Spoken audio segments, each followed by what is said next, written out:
cette chanson devait être un one shot. Pour tout dire, je ne pensais pas que c'était une bonne chanson. Voilà qui a dit, effectivement.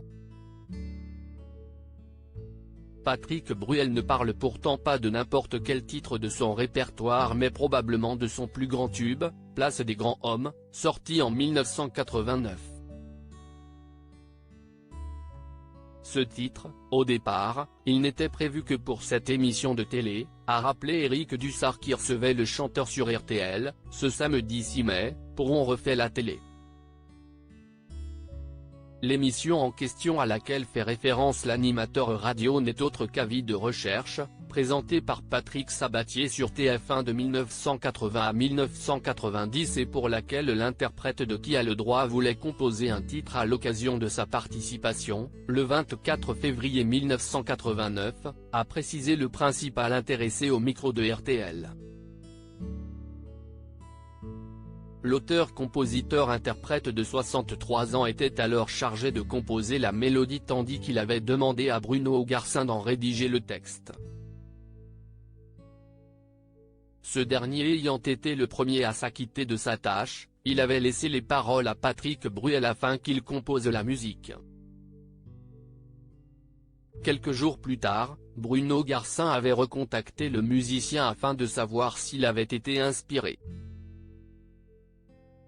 Plutôt que d'avouer qu'il faisait face à une page blanche, Patrick Bruel, en bon amateur de poker, a tenté un coup de bluff, il a prétendu avoir terminé la composition du morceau et s'est retrouvé pris de court lorsque son partenaire lui a annoncé qu'il était justement en bas de chez lui. Patrick Bruel, toutes les femmes de sa vie. Patrick Bruel a improvisé face à Bruno Garcin, grand moment de solitude.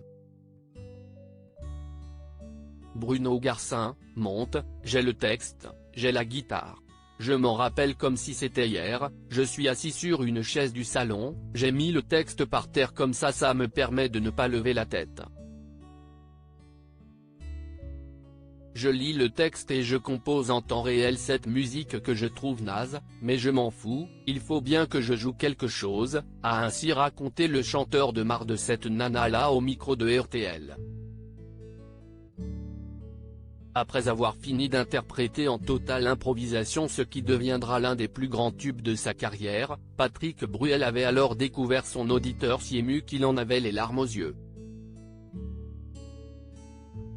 Et là, j'ai qu'une hâte, c'est qu'il se tire pour que je puisse monter enregistrer la chanson sinon, j'allais l'oublier, a-t-il également confessé face à Éric Dussart et Jade. Et de conclure, c'est complètement une impro. Les 4 minutes de la musique ont été faites en temps réel comme ça et il n'y a pas une note qui a changé depuis. Article écrit en collaboration avec 6 médias. Crédit photo, capture d'écran Twitter @e-Dussart.